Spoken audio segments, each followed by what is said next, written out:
Kuna msichana ametolewa hii Kenya, akapelekwa kati Saudi Arabia.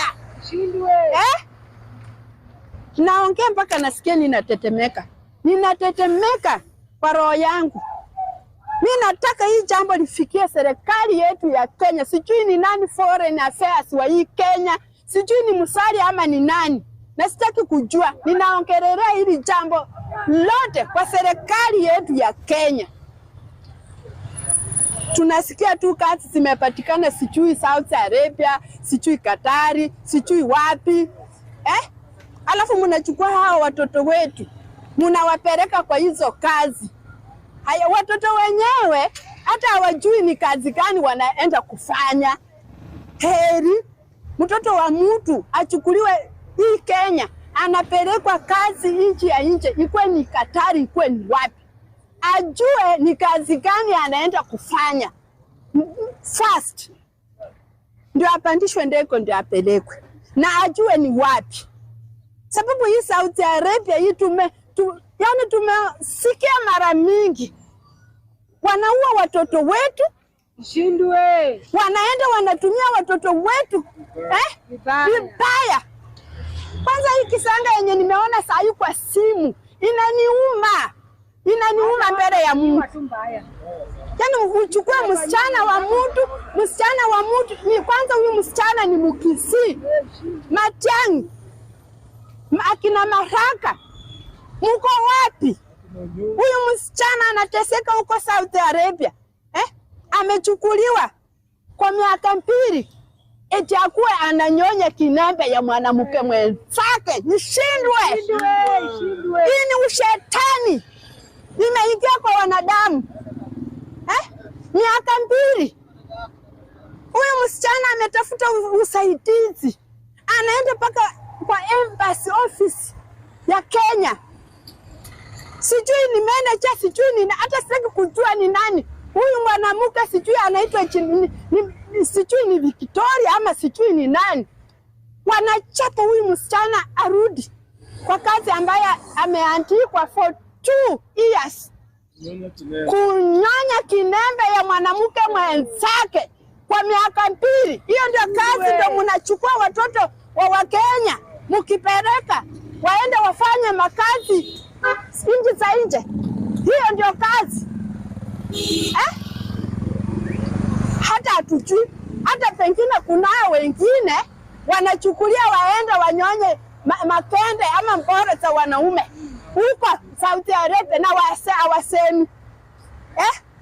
Mimi ninasema jambo ambalo nimeona saa hii kwa simu. Si ati ninaongelea jambo hakuna. Iko kwa simu. Muingie kwa simu. Hebu ingieni kwa simu mtafute hili jambo. Hii ni mbaya sana. Ni wapi hapo kulisemwa ati wewe tu mwanamke unaenda unanyonya? Kwani matiti zilikuja za nini? Matiti ndio inafaa zinyonywe. Kama tumezaa watoto wanyonye matiti. Sio ati tuanze tunyonye vinembe ya wanawake wenzetu.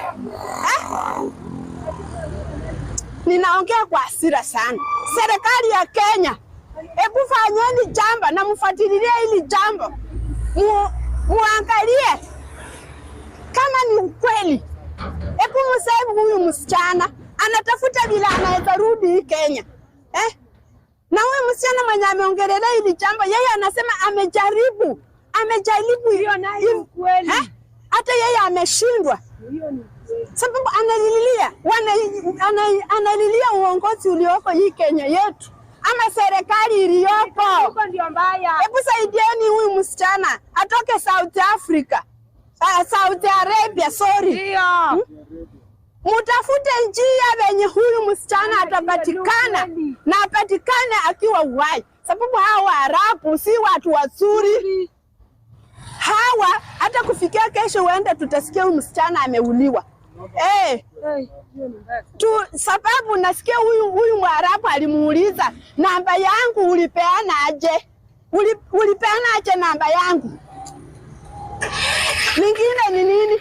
Kama amepigwa kutoka kwa office embassy Kenya, Saudi Arabia, akapigwa ati arudi huko kwenye alikuwa ameachiliwa kazi, aende kuendelea kunyonya mwanamke mwenzake kinembe. Hii ni ushetani na ni aibu kwa serikali yetu ya Kenya. Hii ni aibu. Ni aibu sana. Watu wamekushinda toka kwa vitu. Saa hii badala waangalie jambo kama hilo, sababu iko, si ati hakuna, iko. Ni jambo liko. Waangalie ili jambo kama ni ukweli. Kazi yao tu ni kungojea wenye wanaandamana. Ndio wanatoka na mapunduki mbio mbio na maaskari wanakuja kutushika. Na kukata watu mazuri. Na jambo kama hili hawataki kulizungumzia ama kuliangalia. Serikali ya Kenya, hebu fanyeni jambo. Hili jambo ni kali sana. Ni kali.